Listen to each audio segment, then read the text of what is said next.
मैंने आपको cell the unit of life chapter start कराया था पिछली क्लास में, और नीट के पॉइंट ऑफ व्यू से हम लोग इस चैप्टर को कर रहे हैं। और मैंने आपको एक बात सिखाई थी कि जब टारगेट बैच में हम लोग किसी भी चीज को करते हैं तो उसका फॉर्मेट जो है वो एग्जैक्टली ऑपोजिट हो जाता है, जो कि आपने पिछली क्लास में सीखा होगा और देखा भी होगा, जिससे आपको ये समझ आ गया होगा कि इस चैप्टर को हम लोगों को कैसे करना है। ठीक है, बहुत सारे क्वेश्चंस आपने करे थे पिछली क्लास में। टोटल नंबर ऑफ क्वेश्चंस 14 है, एक दो क्वेश्चन इधर उधर हो सकता है जो हमने पिछली क्लास में करा था। और आज की क्लास में ये लास्ट क्वेश्चन था, ये आपका प्रीवियस लेक्चर का, और आज की क्लास में हम लोग इसके आगे बढ़ने जा रहे हैं। ठीक है, तो बस एक थोड़ा सा ओवरव्यू मैंने आपको समझाया था डीएनए के बारे में, और काफी बच्चों को कंफ्यूजन थी क्रोमोसोम और डीएनए के बारे में, जो कि मैंने आपको क्लियर कराया इस चैप्टर में। अब आगे अगर हम लोग बढ़ते हैं तो आगे बढ़ने पे एक और मैं सबसे पहले न्यू कॉन्सेप्ट आपको सिखाती हूँ, उसके बाद मतलब क्वेश्चन आंसर के ही फॉर्मेट से फिर हम लोग आगे बढ़ते हैं। जो कि पढ़ा तो आपने बचपन से, अब ऑब्वियस है पूरा का पूरा सेल चैप्टर ही है आपके लिए पढ़ा हुआ बचपन से, लेकिन मैंने आपको पहले ही बोला था कि पिछली क्लास में हम लोग उसको न्यू तरीके से कर रहे हैं। ठीक है, मैंने यहाँ पे क्वेश्चन नंबर 15 इसलिए लिखा है ताकि जो बच्चे आज की क्लास में कनेक्ट होंगे और अगर पिछली क्लास मिस होगी तो वो प्रीवियस रिकॉर्डिंग जाके देखें बाकी के रिमेनिंग 14 क्वेश्चंस को करने के लिए। ठीक है, अब सबसे फर्स्ट क्वेश्चन जो मैं यहाँ पे स्टार्ट कर रही हूँ, पहले क्वेश्चन को ध्यान से देखेंगे, जल्दबाजी में कोई आंसर नहीं करेंगे हम लोग। यहाँ पे पहला क्वेश्चन क्या दिख रहा है, site of occurrence of ribosomes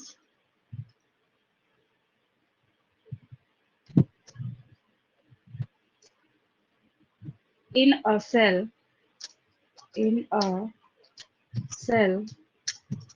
is, मतलब एक सेल के अंदर राइबोसोम्स अगर आप देखना चाहते हैं तो आपको कहाँ कहाँ मिलेगा। फर्स्ट ऑप्शन मैंने आपको यहाँ पे लिखा है इन माइटोकॉन्ड्रिया, सेकेंड ऑप्शन मैंने यहाँ पे लिखा है इन क्लोरोप्लास्ट,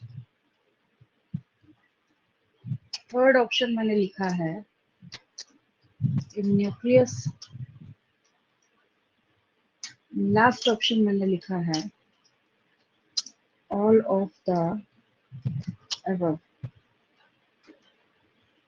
ई ऑप्शन मैंने लिखा है, या इसको अगर हम थोड़ा सा बढ़िया लेवल का नीट का क्वेश्चन बनाना चाहें तो इसको हम लोग ऐसे कर सकते हैं,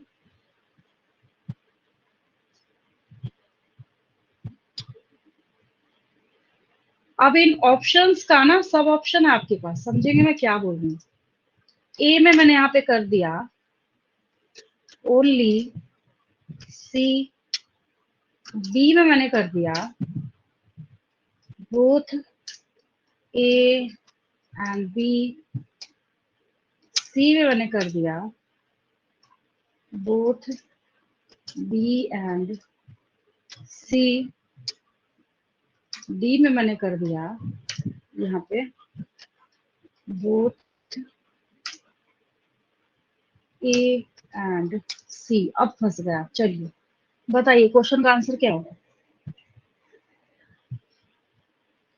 क्वेश्चन आपके स्क्रीन के सामने है, ध्यान से देख के पहले एनालाइज करेंगे, उसके बाद क्वेश्चन का आंसर करेंगे। इसमें बहुत बड़ा कॉन्सेप्ट और बहुत सारे क्वेश्चन का आंसर जो है वो छुपा हुआ है, देखने में ओनली सी, ओनली सी। चलिए और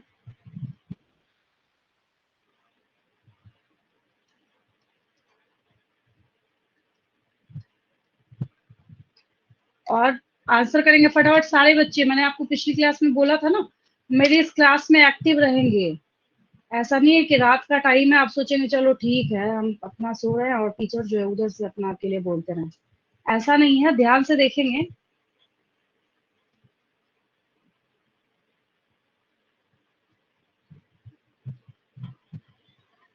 बाकी बच्चों से भी मुझे आंसर चाहिए, फटाफट बोलेंगे विद इन 1 मिनट, उसके बाद मैं आगे बढ़ती हूँ।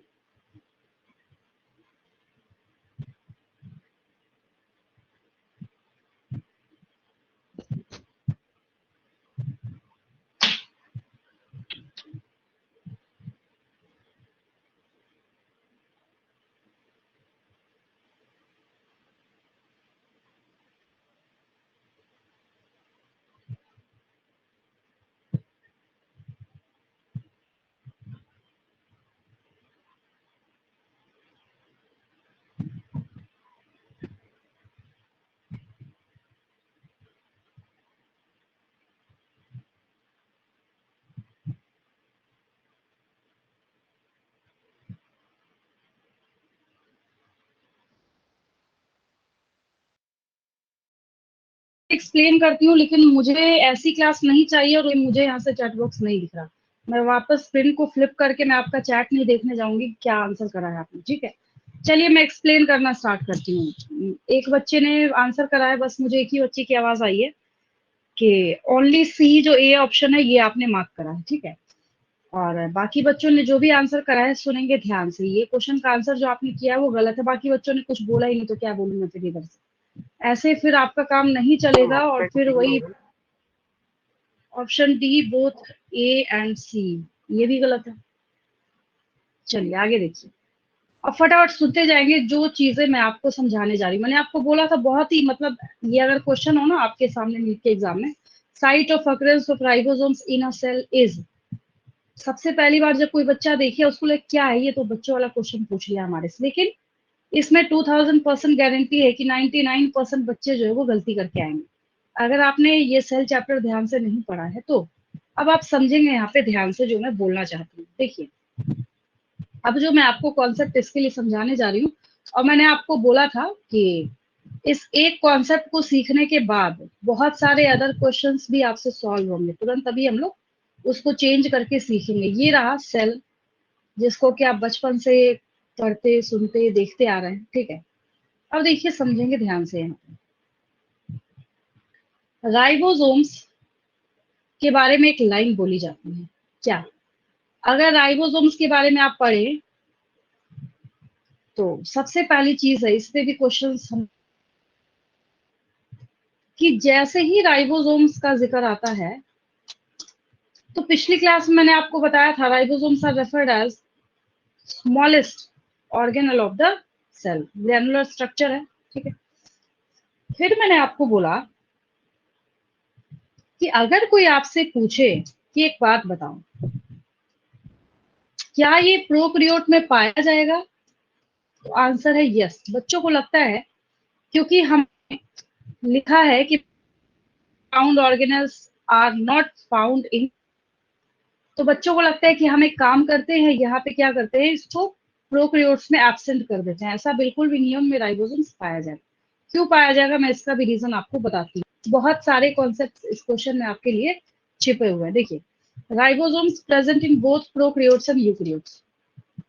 जैसे ही मैंने बोला यहाँ पे कि प्रोकैरियोट्स एंड यूकैरियोट्स, बोलते के साथ आपको एक बात यहाँ पे क्लियर होगी कि चलो ठीक है, हमने अगर ये advanced type of human cell देखा तो बहुत अच्छी बात है कि हमें यहाँ पे राइबोसोम जो है ये सेल के साइड नजर आ रहा है। इस क्वेश्चन के ना 50 फॉर्मेट में लिख सकती हूँ, 50, ये जो आपको मैंने सिर्फ लिखा ना लेवल पे, site of occurrence of ribosomes in a cell is, ऐसे मैं आपको बहुत सारे इस क्वेश्चन के फॉर्मेट लिख सकती हूँ और मैं बताती हूँ अभी आगे, पहले आप समझ लेंगे इसको उसके बाद। तो राइबोसोम जो है ये सेल के साइटोप्लाज्म में भी पाया जाएगा, नंबर 1।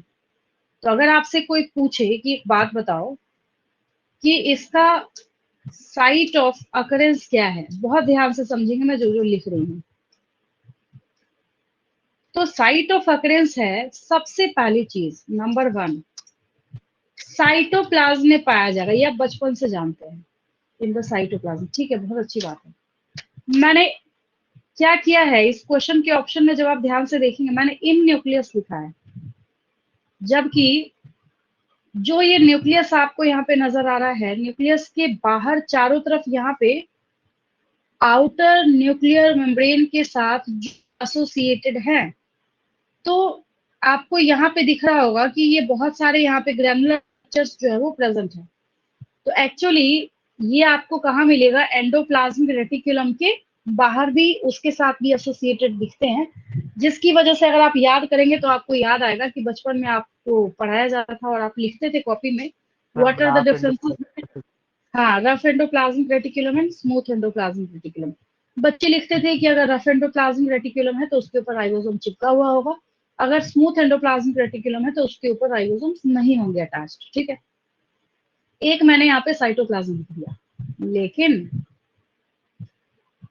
अगर आपको एक और चीज याद हो तो फिर वापस इस पेज को स्किप करते हुए इसको यहीं पे छोड़ के एक और चीज मैं यहाँ पे लिखने जा रही हूँ, जो कि आपके लिए एक स्पेशल नोट पॉइंट है। इसको आप हमेशा हमेशा हमेशा याद रखेंगे कि आपके सेल के अंदर mitochondria and chloroplast are known as semi autonomous, याद आया, semi autonomous Yes, ma'am. Organelle, हाँ,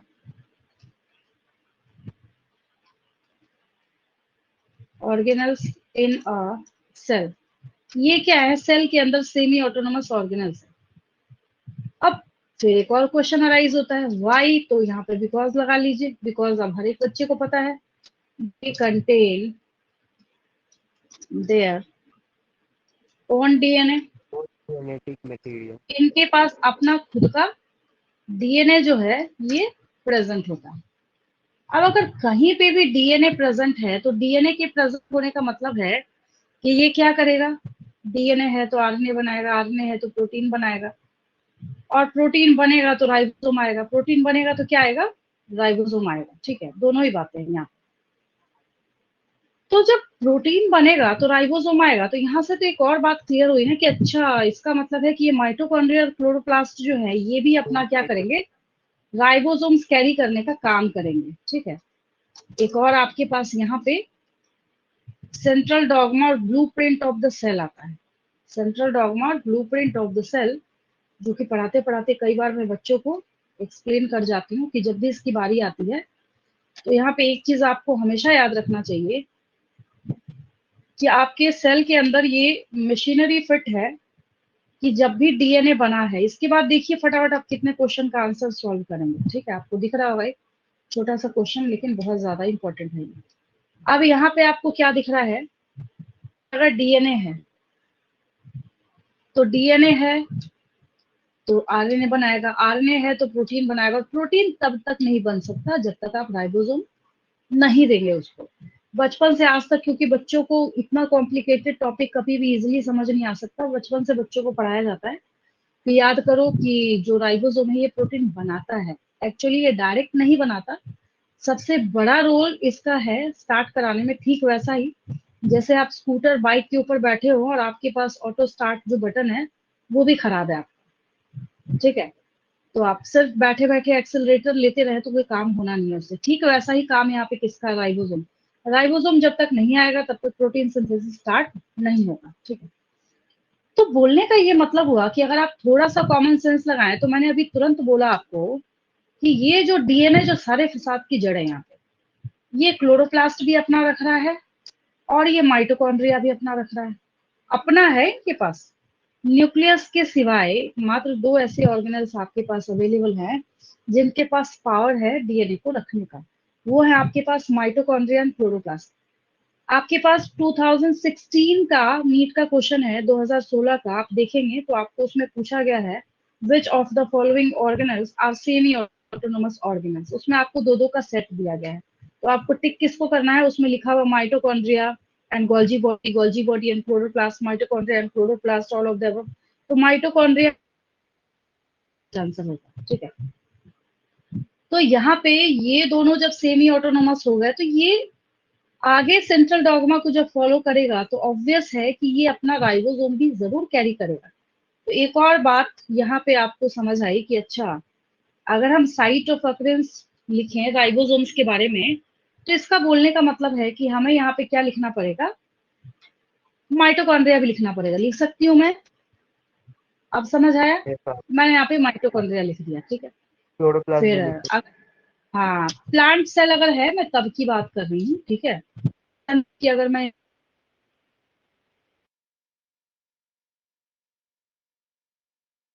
आप उसको एनिमल सेल के अंदर एक और बच गया, क्या किया यहाँ पे। ठीक है, के सिवाय जो राइबोसोम्स हैं वो माइटोकॉन्ड्रिया और क्लोरोप्लास्ट दोनों जगह पाए जाते हैं। उसके बाद जब हम आगे बढ़ते हैं तो एक और चीज जो आपने सीख रखी है ऑलरेडी और जो आपने पढ़ा हुआ भी है कि जो ये राइबोसोम्स हैं तो are also associated with rough endoplasmic reticulum. याद आया, यस और नो। हाँ, ये रफ एंडोप्लाज्मिक रेटिकुलम के साथ क्या होगा, एसोसिएटेड होगा। तो अभी अभी मैंने जो आपको जस्ट क्वेश्चन दिया, जो आपने क्वेश्चन नंबर 15 लिखा है, तो उस क्वेश्चन में मैंने आपको क्या लिखवाया है, ये देखिए, ये क्वेश्चन बहुत सारे, मतलब ये जो एक्सप्लेनेशन मैंने आपको दिया है, ये बहुत सारे क्वेश्चंस को सॉल्व कराने का काम करेगा। तो मैंने आपको जो लिखाया अभी क्वेश्चन, अब देखिए अब इसका राइट आंसर क्या होगा। बी होगा, क्या होगा? बी। हाँ ठीक है, वेरी गुड। मतलब बोथ ए एंड बी क्या हो जाएगा? अब इसका राइट आंसर जो है, in mitochondria, in chloroplast, both A and B. अब इसका करेक्ट आंसर जो है ये हो जाएगा। समझ आया सारे बच्चों को? सारे बच्चों को समझ आया? Yes sir. यस चलिए, मुझे हाँ बस एक दो बच्चे की आवाज आ रही है, बाकी बच्चे पता नहीं नींद में हैं या फिर वो ऐसे टाइम पास कर रहे हैं, वो तो आप ही जानो। मैम थोड़ा चल, सा वो वाला कर देते। हाँ फिर से बोलेंगे। हेलो। पेज चाहिए नेक्स्ट हेलो वाला। Good evening ma'am. हाँ जी। हाँ, अच्छा स्टूडेंट, तुम लोग बोला करो, कोई रिस्पॉन्स ही नहीं करते हो, खाली संगता बोलता रहता है, बीच बीच में रमित बोलता है। सबको बोलना चाहिए, सबके लिए क्लास है। माइक को अनम्यूट करो और बोला करो। एक ही दो ही तो आंसर देना है, या फिर हाँ होगा या फिर ना होगा, बस इतना तो करना चाहिए। ठीक है, मैं हर क्लास में देखता हूँ कोई बोलते ही नहीं हो तुम। जब तक बोलोगे, गुड स्पीकर भी क्लास बनना में है। फिर भी पिछली क्लास में एक्टिव थे, ये पिछली क्लास में फिर भी एक्टिव थे, कुछ बच्चे एक्टिव हाँ, थे, काफी ज्यादा एक्टिव थे। आज तो बहुत ज्यादा ही पैसिव दिख रहे हैं ये, ऐसे में पढ़ाने खाली में भी बोल मन नहीं लगता। हाँ, खाली बोलने से पढ़ने से नहीं होगा, तुमको गुड स्पीकर भी बनना पड़ेगा, वो भी लर्न टाइम। ठीक है, जब सीखने के टाइम में तुमको और भी बढ़िया से सवाल करना चाहिए, मैम से रिस्पॉन्स करो। Okay ma'am. चलिए आगे बढ़े हम लोग। देखिए, अब कुछ क्वेश्चंस हैं जो मैं बोल रही हूँ और आप फटाफट आंसर करेंगे, जिसके लिए अब मुझे नहीं लगता कि आप में से किसी बच्चे को ऑप्शंस की रिक्वायरमेंट होगी। अभी मैंने आपको 2016 का नीट का एक क्वेश्चन बोला, वो मैं लिखने जा रही हूँ। उसमें था विच ऑफ द फॉलोइंग, लेकिन मैं विच ऑफ द फॉलोइंग नहीं लिखूंगी, क्यों टाइम वेस्ट करें अपना। नेक्स्ट हम यहाँ पे लिख रहे हैं semi autonomous organelles of cell are. अब तो मुझे ऑप्शन देने की जरूरत नहीं है, चलिए नो आंसर मैम, बोलिए। Mitoplasm. Chloroplast and mitochondria. Very good. चलिए, अब इसका मतलब ये है कि अगर कभी भी आपको 4-5 ऑप्शंस देखने को मिले तो आप उसमें कंफ्यूज नहीं करेंगे, ठीक है। तो विदाउट आपको ऑप्शंस इसलिए करा रही हूँ ताकि आपको नेगेटिव मार्किंग से डर ना लगे, ठीक है। Chloroplast and mitochondria. अब देखिए आगे, चलिए लिख रहे हैं साथ के साथ, तो आप बहुत अच्छा काम कर रहे हैं। नहीं लिख पा यस रहे अगर, तो साथ के साथ स्क्रीनशॉट भी लेते चलेंगे। मैं आगे बढ़ रही हूँ। Semi autonomous organelles of cell are chloroplast and mitochondria because they contain their own DNA। अब ये भी लिखा है मैंने जस्ट, ये प्रीवियस पेज पे मैंने एक्सप्लेनेशन लिख रखा है। ये देखिए, mitochondria and chloroplast are known as semi autonomous organelles in a cell because they contain their own DNA. के पास क्या है, अपना खुद का है, जिसकी वजह से हमने इनको ये टैग दे रखा है, ठीक है। चलिए अब आगे बढ़ते हैं हम लोग 17th क्वेश्चन की तरफ।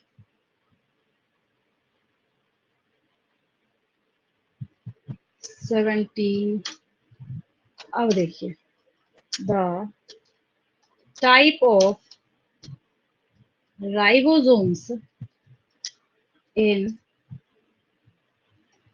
mitochondria are, अब देखिए, यहाँ मैं ऑप्शन इसलिए दे रही हूँ क्योंकि एक इंटरेस्टिंग फैक्ट छिपा हुआ है यहाँ पे, इसलिए 70, 80, 70 and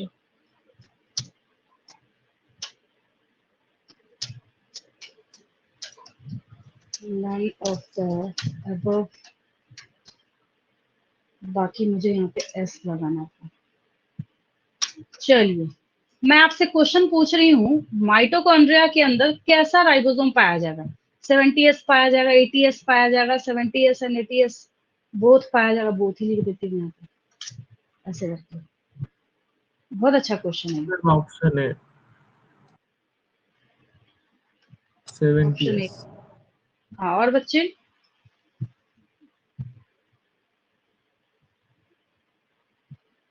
ऑप्शन सी। देखिए, ऑप्शन ऑप्शन सी। सी। एक बच्चे ने बोला सी, एक बच्चे ने बोला ए। चलिए अब एक्सप्लेनेशन सुनिए। माइटोकॉन्ड्रिया किस सेल में मिलेगा आपको, प्रोकैरियोटिक में या यूकैरियोटिक में? यूकैरियोट। यूकैरियोट। ठीक है, यूकैरियोट में। अब मुझे एक बात बताएंगे, प्रोकैरियोट्स में कैसा राइबोसोम होता है, 70S या 80S?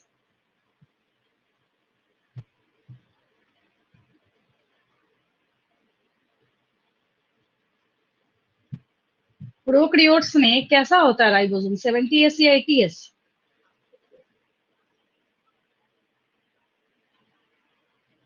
Ma'am 80S। नहीं, प्रोकैरियोट में 70S पाया जाता है। बिल्कुल, अब आज के बाद से जो चीजें आप सीख रहे हैं उसको बिल्कुल प्रिंट करते जाएंगे अपने ब्रेन में। यहाँ पे आपको, यहाँ पे इसके, सिर्फ इसके ब्रैकेट में मैं प्रोकैरियोटिक भी लिख देती हूँ। चलिए ये भी ठीक है, इसमें भी कहीं कोई दिक्कत नहीं है। और इसके भी विद इन ब्रैकेट में यूकैरियोटिक लिख देती हूँ, ये भी ठीक है, इसमें भी कहीं कोई दिक्कत नहीं है। अगर इतना लिख दिया जाए तो इतना लिखने के बाद क्या होगा, कुछ बच्चे और भी ज्यादा गुमराह होके, वैसे तो तुक्का मार सकते थे 70-80 में, बच्चे सोचेंगे कि हमने बचपन से पढ़ा है कि membrane bound organelles are absent in prokaryotes. तो प्रोकैरियोट्स में जब एब्सेंट होगा तो माइटोकॉन्ड्रिया प्रेजेंट है यूकैरियोट्स में। तो इसका मतलब है कि माइटोकॉन्ड्रिया के अंदर पाया जाना चाहिए एटीएस टाइप ऑफ राइबोसोम, लेकिन ये गलत है।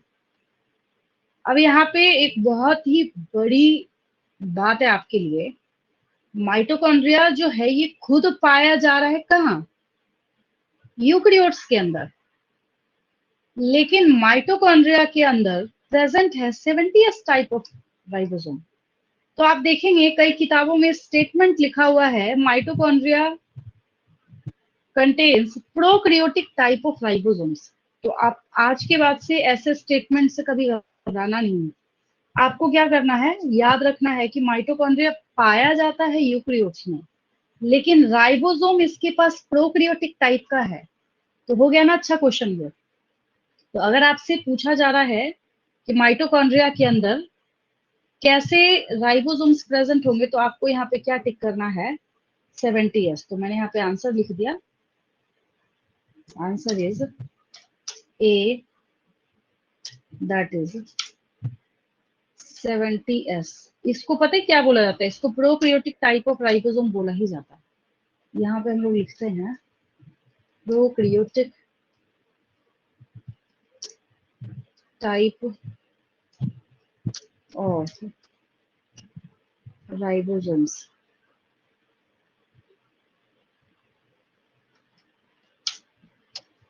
अब ठीक है, समझ आया सारे बच्चों को, आज के बाद से मिस्टेक नहीं करेंगे इसमें, यस मैम।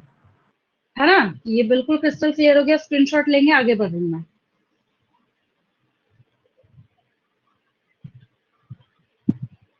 अभी भी मैंने लिखा आपको the type of ribosomes in mitochondria. अब मैं क्या कर रही हूँ यहाँ पे, क्वेश्चन को मैं सिर्फ यहाँ पे क्या करूंगी, राइबोसोम्स की जगह पे डीएनए करने जा रही हूँ।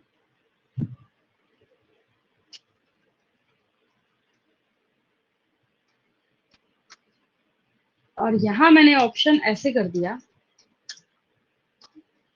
प्रोकैरियोटिक, यूकैरियोटिक,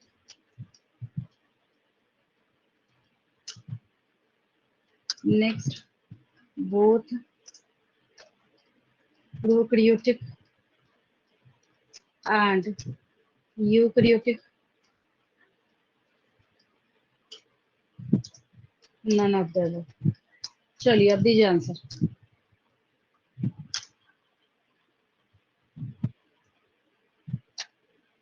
जो भी आंसर लग रहा है बोलिए, करेक्शन तो मैं कर ही रही हूँ इधर से। Ma'am both prokaryotic and eukaryotic. चलिए, एक बच्चे ने करा आंसर और मैम सिर्फ यूकैरियोटिक होगा। अच्छा यूकैरियोटिक, ठीक है। एक और बच्चे का आंसर आया यूकैरियोटिक, मैम यूकैरियोटिक ही लग रहा है। लग रहा है ना। एक हो गया यूकैरियोटिक, एक बच्चे ने बोला बोथ प्रोकैरियोटिक एंड यूकैरियोटिक। और बात हो रही है डीएनए की, बात किसकी हो रही है? डीएनए की, ठीक है। दोनों ही आंसर क्या है? गलत है। तो गलत है तो आपको समझना पड़ेगा कैसे। देखिए, अब ये भी जब डीएनए है तो बच्चे बोलते हैं चलो ठीक है, अगर डीएनए की बात करें तो प्रोकैरियोट्स यूकैरियोट्स दोनों में पाया जाता है।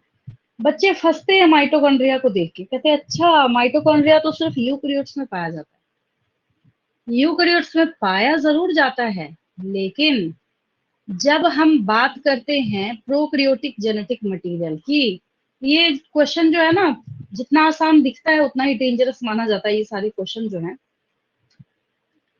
अब इसका रीजन क्या है कि जब बच्चों को प्रोकैरियोट्स और यूकैरियोट्स में डिफरेंस सिखाया जाता है, जब वो डिफरेंस सीखते हैं तो वहां पे एक ही चीज निकल के सामने आती है बच्चों के सामने कि अगर हम प्रोकैरियोटिक जेनेटिक मटेरियल के बारे में बात करें, किसके बारे में?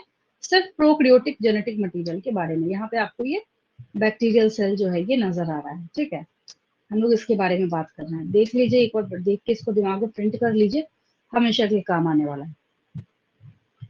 तो प्लाज्मिड तो खैर हम लोग आगे जाके बायोटेक में यूज करेंगे, और आपको स्पेशली पढ़ना भी है, इसके ऊपर भी मैं क्वेश्चन लिख ही देती हूँ नेक्स्ट जो है।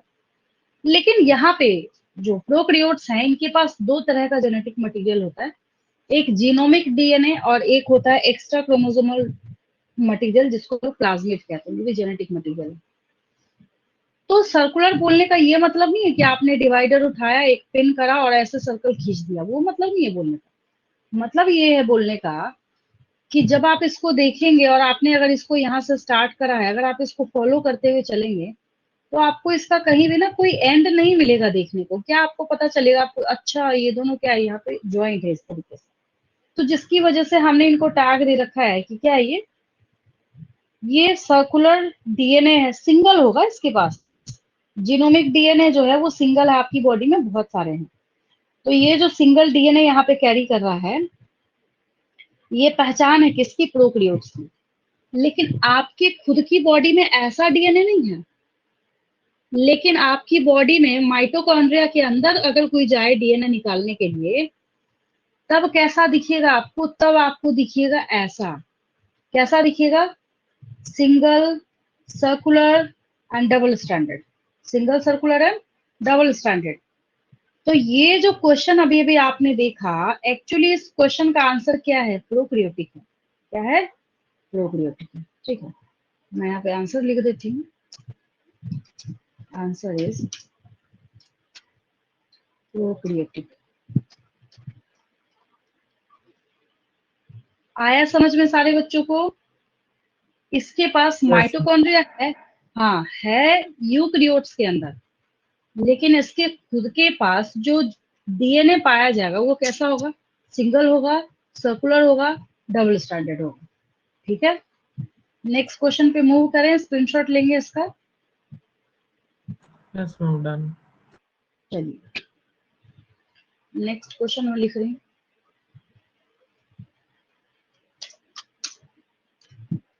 Which of the following organism, ये भी बहुत उम्दा क्वेश्चन है, poses plasmid? Option A is Salmonella typhi. Option B is Drosophila melanogaster. Option C is Musca domestica.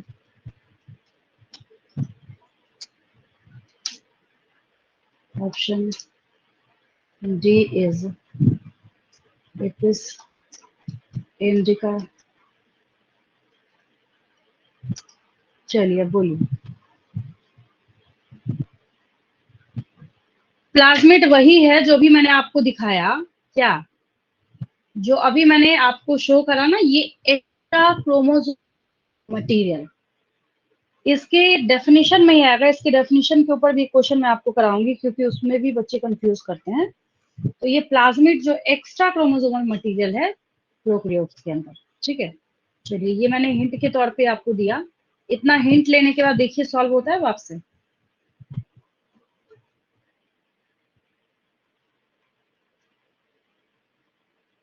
कुछ भी लग रहा है, जो लग रहा है आंसर कीजिए उधर से।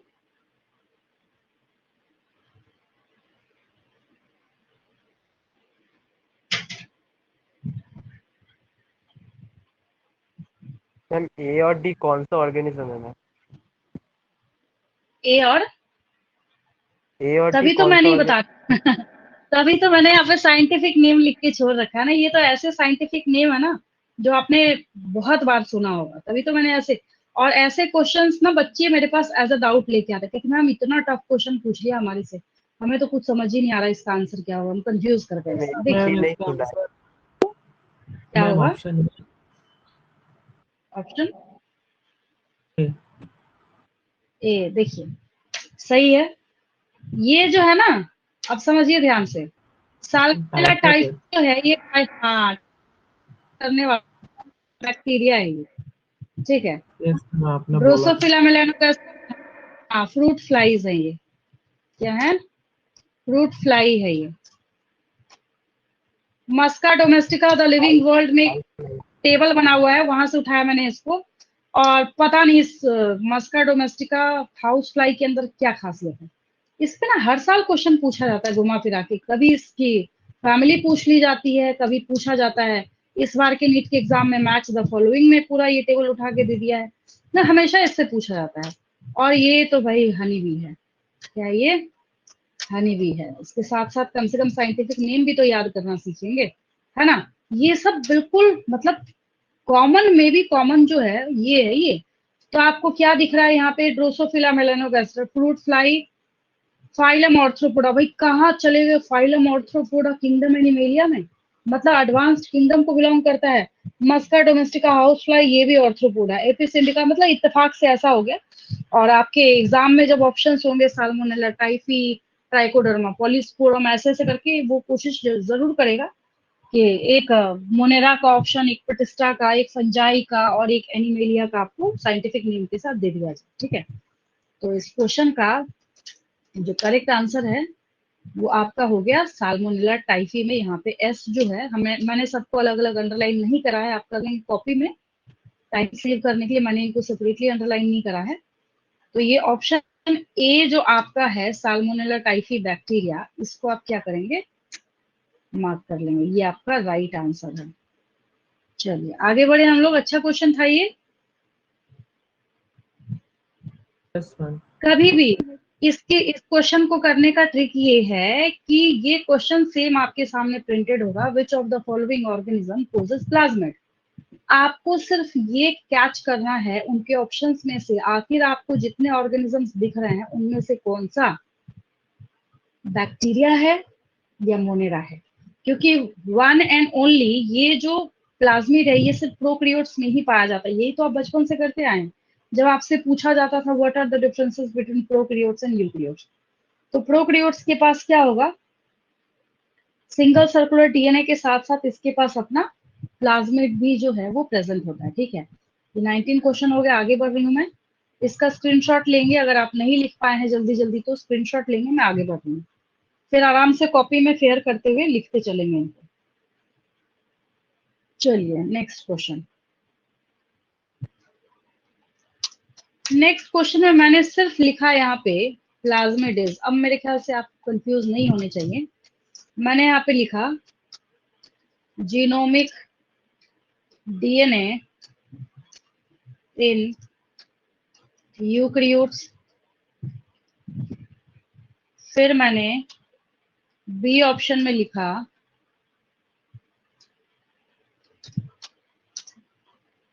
जीनोमिक डीएनए इन प्रोकैरियोट्स, फिर मैंने सी में लिखा extra chromosomal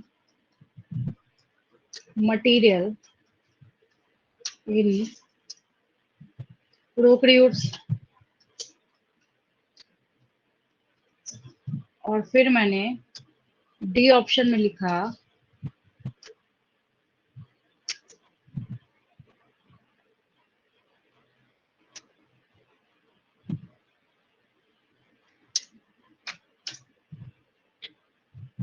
extra chromosomal material in eukaryotes. चलिए अब आंसर कीजिए। यू। क्लियर हो गया है ना? अब देखिए कितना कंफ्यूजिंग लग रहा है ये देखने से। देखिए आप किसी बच्चे से इस क्वेश्चन को ले जाके पूछेंगे तो बच्चा कंफ्यूज कर जाएगा, बोलेगा सब तो हमें एक जैसा ही लग रहा है। तो प्रोकैरियोट्स में तो ये है, लेकिन प्रोकैरियोट्स में ये एक्स्ट्रा क्रोमोसोमल मटेरियल इसके डेफिनेशन में ही आता है। तो अगर आपसे कोई पूछे कि इस क्वेश्चन होगा, सी जो यहाँ पे आपने स्टेटमेंट देखा है, ये क्या है इसका राइट।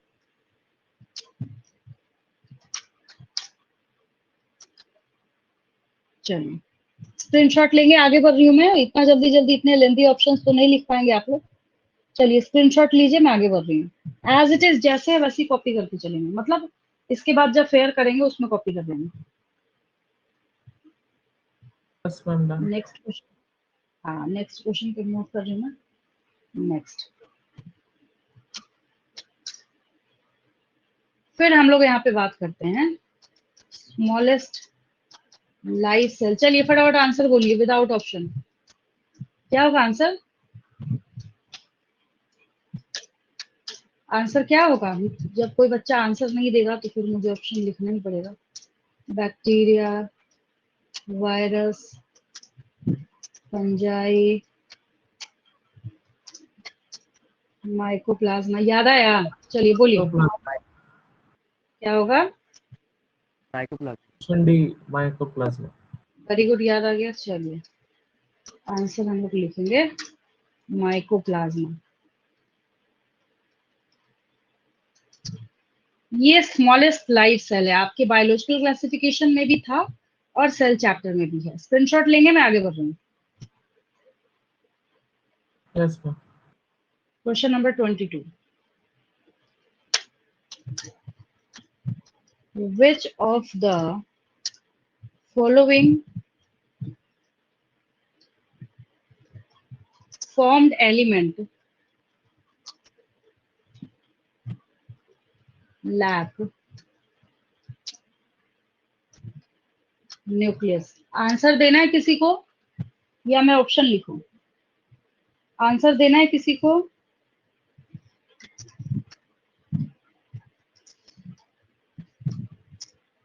बोलिए। ऑप्शन दे दी। ऑप्शन दे दूं?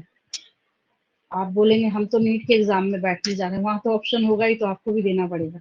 बच्चे यही बोलते हैं। देखिए नेगेटिव मार्किंग से बचने के लिए विदाउट ऑप्शन की तैयारी रखेंगे हमेशा, लेकिन अभी आप बोल रहे हैं तो चलिए मैम, दे देते एरिथ्रोसाइट्स। हैं। एरिथ्रोसाइट्स। हाँ वेरी गुड, याद आ गया। प्लेटलेट्स, डी ऑप्शन जो बच्चों का फेवरेट होता है, ऑल ऑफ द अबव। तो आरबीसी जो है इनको ही इरिथ्रोसाइट्स कहते हैं। इरिथ्रो मतलब रेड होता है। हाँ इरिथ्रो मतलब क्या होता है? रेड होता है। Right answer is option A, that option is है। आर सी।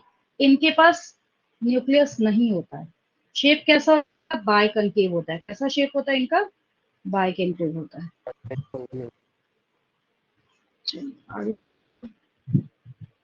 स्क्रीनशॉट लेंगे इसका।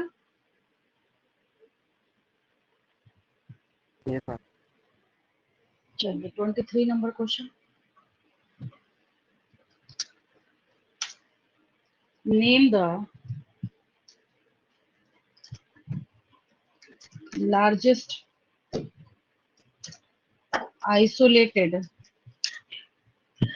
cell in the living system. चलिए बोलिए, इसमें तो ऑप्शन की रिक्वायरमेंट नहीं है।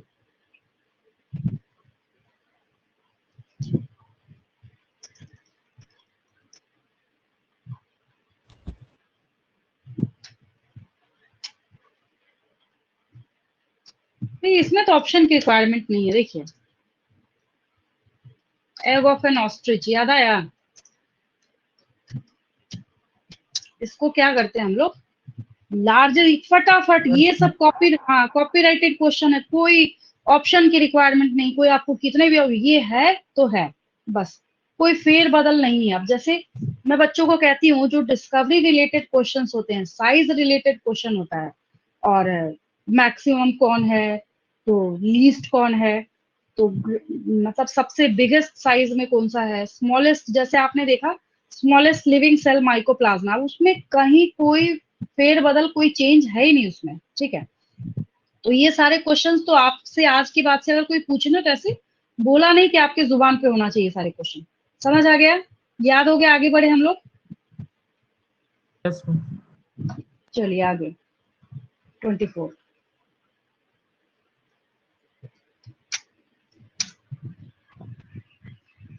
फिर हम लोग बात करते हैं यहाँ पे the largest cell in your body. Answer कीजिए, कौन है? बोलिए, जल्दी बोलिए। न्यूरॉन है आपका। न्यूरॉन और नर्व सेल जो है ना, ये लार्जेस्ट सेल है, ठीक। हाँ, नर्व सेल जो है, तो बच्चे न्यूरॉन में और नेफ्रॉन में बहुत कंफ्यूज करते हैं। तो अगर मैं ऑप्शन देती, न्यूरॉन, नेफ्रॉन, है ना, largest cell in your body. Screenshot लेंगे, आगे बढ़ रही हूँ मैं।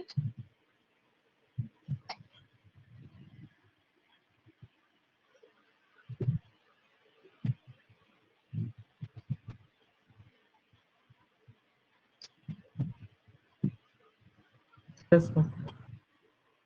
आपके बुक में जब आप सेल चैप्टर को देखना स्टार्ट करेंगे, तो सेल चैप्टर से 3rd पेज पे अपर साइड में, और जिन बच्चों के पास पुरानी एडिशन की बुक है उनमें मैं 127 पेज नंबर की बात कर रही हूँ, और जिन बच्चों के पास नई बुक है तो सेल चैप्टर से स्टार्ट करने के साथ 3rd पेज पे जाएंगे।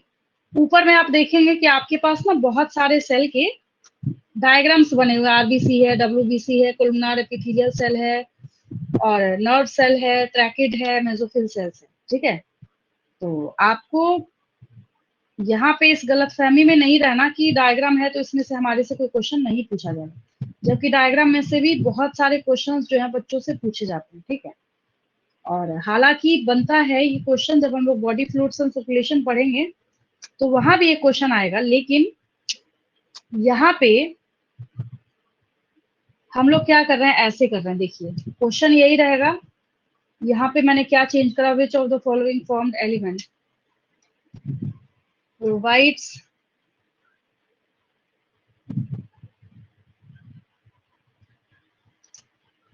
इम्यूनिटी।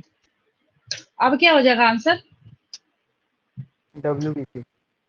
Very good. क्या हो जाएगा? बहुत एक्सप्लेनेशन दिया था मैंने इसकी रिगार्डिंग। डब्ल्यू, हाँ, व्हाइट ब्लड सेल्स जो है, ये क्या हो जाएगा? अगर मैं क्वेश्चन चेंज कर दूं कि आपके जो रेस्पिरेशन के प्रोसेस में सबसे इंपॉर्टेंट रोल कौन प्ले करता है, तब क्या हो जाएगा? मैम क्या बोल रहे हैं? तब आरबीसी हो जाएगा यहाँ पे।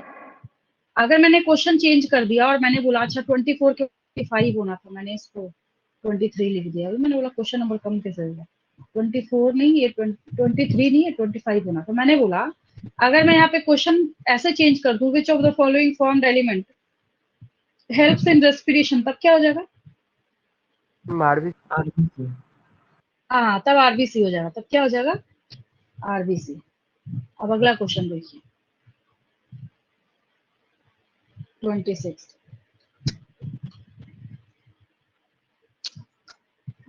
Site of occurrence of mesophyll cells option A roots,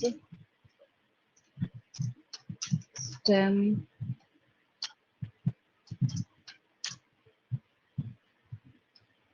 stipule या स्टिप्यूल की पेटियोल कर लीजिए।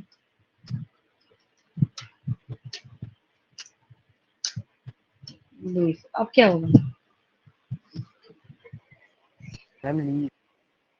वेरी गुड, क्या होगा? लीफ हो जाएगा। इसका आंसर क्या हो जाएगा? लीफ हो जाएगा। ठीक, हाँ। मैंने आपको बोला था कि जब मेसोफिल सेल के बारे में आपसे पूछा जाए तो हमेशा आप एक चीज याद लीव रखेंगे। के इधर हाफ पार्ट में प्रेजेंट होते हैं। हाँ, कि जैसे सैंडविच बनता है ना, तो आप लोग देखते हैं कि अपर साइड में एक ब्रेड होता है, लोअर साइड में भी, और बीच में स्टफ होता है। तो ठीक उसी तरीके से इन लीव्स के अंदर क्या होता है, जो अपर एपिडर्मिस होता है और जो लोअर एपिडर्मिस होता है, दोनों के बीच में जो सेल का मास, ये बात की बात है कि आगे जाके हम उसमें कैटेगराइज करेंगे कि पैलिसेड मेसोफिल है तो स्पॉन्जी मेसोफिल है, आगे जाके हम लोग कैटेगराइज करेंगे। लेकिन फिलहाल की जो बात है वो आपको इतनी याद रखनी है कि हाँ, आपको पता है कि ये जो मेसोफिल सेल्स है, ये देखिए जो यहाँ पे ऐसे ऐसे पिलर लाइक है, पैलिसेड मेसोफिल, जो ऐसे ऐसे प्रॉपर एयर स्पेसेस के साथ है, दैट आर स्पॉन्जी मेसोफिल। ये तो बात की बात है। फिलहाल इतना आपको जरूर याद रखना है कि ये जो अपर एपिडर्मिस और जो लोअर एपिडर्मिस, इनके बीच में जो मास ऑफ सेल्स भरा हुआ है, इनको हम लोग क्या करते हैं? मेसोफिल सेल्स हम लोग कहते हैं। अब जिन बच्चों ने नहीं पढ़ा तो ऑब्वियस है उनके लिए तो कंफ्यूजन के सिवा और कुछ बचा भी नहीं है। तो यहाँ पे आपके पास जो इसका राइट आंसर है, दैट इज लीफ। मैंने डी ऑप्शन लिखा है, तो डी ऑप्शन हम लोग यहाँ पे लीफ को मार्क कर लेंगे। चलिए, इस पेज का स्क्रीनशॉट लेंगे, आगे बढ़ रही मैं। Yes, बोल रहे हैं। चलिए, आप में से अगर कोई स्टूडेंट ऐसा है जिनको मेसोफिल सेल्स नहीं पता, ठीक है, तो जब क्वेश्चन का आंसर लिखेंगे तो आंसर के नीचे लिखेंगे एक्सप्लेनेशन, और उसमें आप मेसोफिल सेल लिखेंगे, डैश देंगे, और उसमें लिखेंगे the mass of cells which are present between upper epidermis and lower epidermis of leaves. ठीक है, लिख लेंगे। कभी अगर किसी चीज के डेफिनेशन को लिखने के लिए, समझने के लिए कोई अगर दिक्कत होगी तो रिकॉर्डिंग तो आपके पास है ही, प्ले करके उसको आप देख लीजिएगा तो आपको पता चल जाएगा। चलिए नेक्स्ट क्वेश्चन पे मूव कर रहे हैं। 27,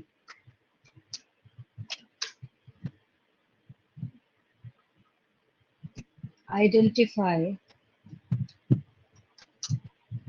the correct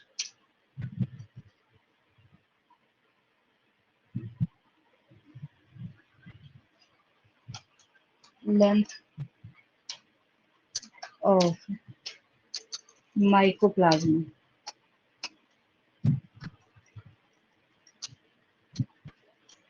A, B, C। इसके बाद आपको जरूरत नहीं पड़ेगी ऑप्शंस की, अभी के अभी आप याद कर लीजिए। आपको कंफ्यूज कैसे किया जाएगा? 0.3, 3.0, 0.03, जो कि आप जानते हैं यही तरीका ही है कंफ्यूज करने का बच्चों को। नेक्स्ट 0.13, और इतना जो मैंने लिखा है सबके एंड में मैंने माइक्रोमीटर लगा दिया। ठीक है, यूनिट क्या है सबकी? माइक्रोमीटर। 0.1 to 0.5 ऑप्शन ए होगा। हाँ, 0.3 माइक्रोमीटर, 0.3 Yes. माइक्रोमीटर।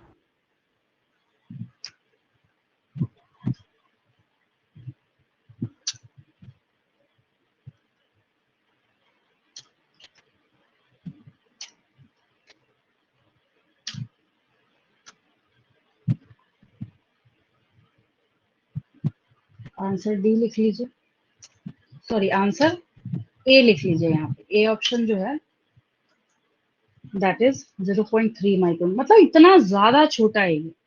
यही अगर हम लोग बैक्टीरिया के बारे में बात करें तो वो 3 to 5 माइक्रोमीटर तो एटलीस्ट जाएगा वहां पे, समझ गए? तो जिसकी वजह से आपने जो क्वेश्चन करा था, स्मॉलेस्ट लाइव सेल का आपको नाम बताना है, तो आपको क्या समझ आया कि स्मॉलेस्ट लाइव सेल अगर आप देखें तो सही में स्मॉलेस्ट लाइव सेल ये है, क्योंकि मात्र ये क्या कर रहा है, 0.3 माइक्रोमीटर ही लेंथ इसके पास अवेलेबल है, जिसकी वजह से हम लोग उसको क्या कर रहे हैं, स्मॉलेस्ट लाइव सेल कर रहे हैं। ठीक है, चलिए फिर मैंने आपको एक टॉपिक सिखाया था, पता नहीं आपको याद है नहीं याद है, पहले मैं या तो मैं क्वेश्चन दे दूं उसके बाद में कराऊं, जैसा आप बोलिए। 20 क्वेश्चन लिखा है ना, पहले मैं क्वेश्चन लिख देती हूँ, अगर आपको याद है तो बहुत अच्छी बात है, नहीं याद है तो मैं तो रिकॉल करा ही दूंगा आपको वापस।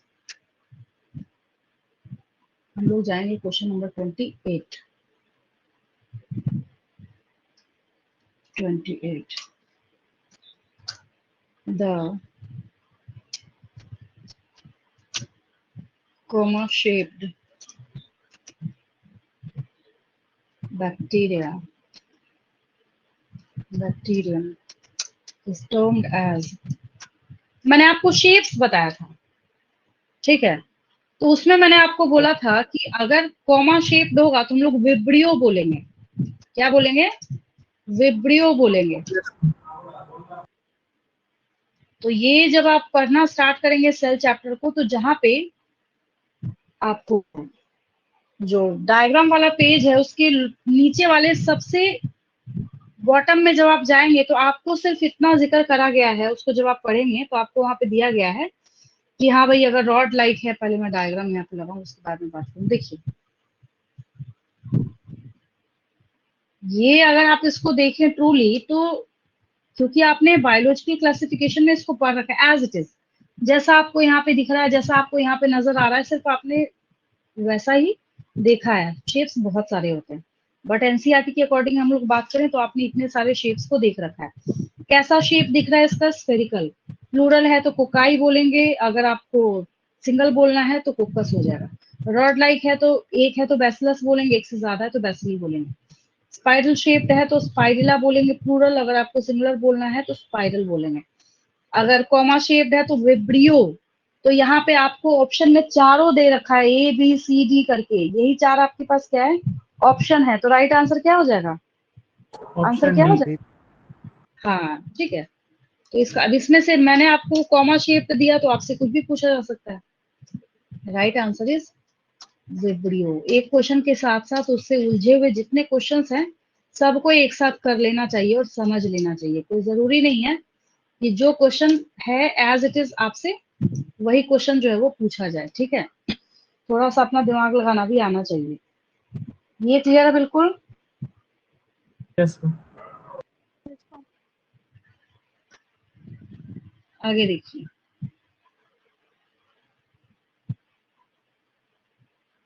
अब ये जो आपके पास 29 नंबर क्वेश्चन में लिख देती हूँ, पहले इस पर बात करते हैं।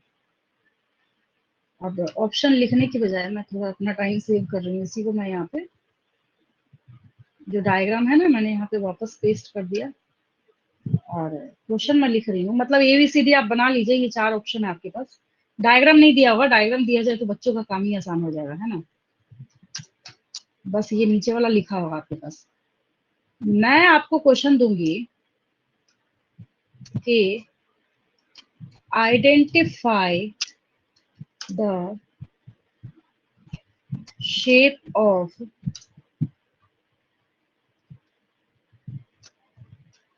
pneumonia causing microbe। बैक्टीरिया लिखना था, नहीं लिखा आपको जानबूझ के कंफ्यूज करने के लिए। Identify the shape of pneumonia causing microbe. कैसे करेंगे इस क्वेश्चन का आंसर, सोचिए।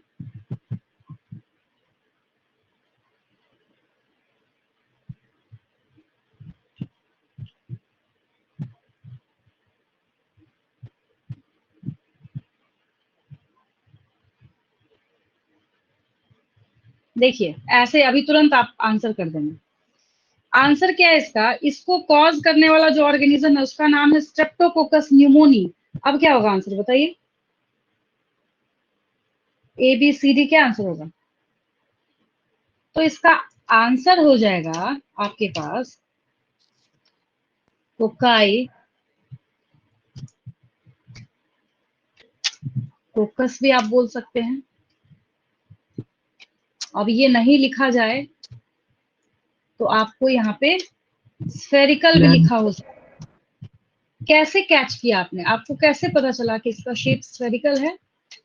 तो क्योंकि जो पॉजिटिव एजेंट है न्यूमोनिया का, हाँ, उसका नाम है स्ट्रेप्टोकोकस, STREPTO, स्ट्रेप्टो। अब देखिए यहाँ से कोकाई है ना, कोकस उठा के मैंने यहाँ पे लिख दिया कोकस, और न्यूमोनी लिखना है हम लोगों को। क्या लिखना है? स्ट्रेप्टोकोकस, सेपरेटली अंडरलाइन कर लेंगे, PNEUMONIA, और लास्ट में ई लगा देते हैं। तो अब क्या हो गया, ये एग्जैक्ट जो है साइंटिफिक नेम हो गया किसका? पॉजिटिव एजेंट जो आपके पास अवेलेबल है इसको यहाँ करेंगे, ठीक है, स्ट्रेप्टोकोकस निमोनिया। अब ठीक है, समझ आया?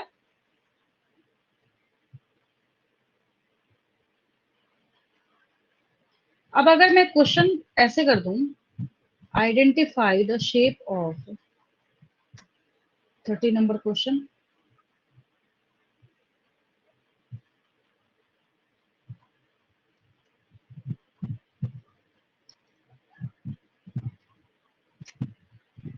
the shape of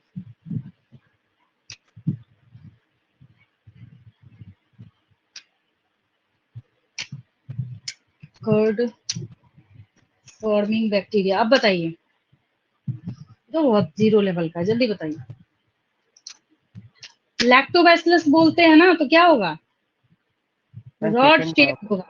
हाँ, रॉड, हाँ, रॉड शेप होगा, क्योंकि आप इसको क्या बोलते हैं? लैक्टोबैसिलस बोलते हैं, है ना? तो यहाँ से Yes. तो ऐसे आपको सीधा नहीं पूछा जाएगा, ऐसे तोड़ मरोड़ के आपसे क्वेश्चन पूछे जाएंगे। आज की क्लास क्लियर है सबको? Yes ma'am. Yes, ma'am. जितने मैंने क्वेश्चंस एक्सप्लेन करे हैं उसमें से कहीं किसी को कोई डाउट नहीं? एक बार पढ़ के देखेंगे। सारे क्वेश्चंस को आपने स्क्रीनशॉट ही लिया है, जल्दी जल्दी उसको थोड़ली पहले लिखेंगे। लिखते वक्त फिर कहीं ना कहीं और आपको डाउट आएगा, उसको आप अगली क्लास में मेरे से पूछ लेंगे, ठीक है? हेलो हेलो हेलो स्टूडेंट, 11 से फिर क्लास है बायो का, ठीक है, आज ही।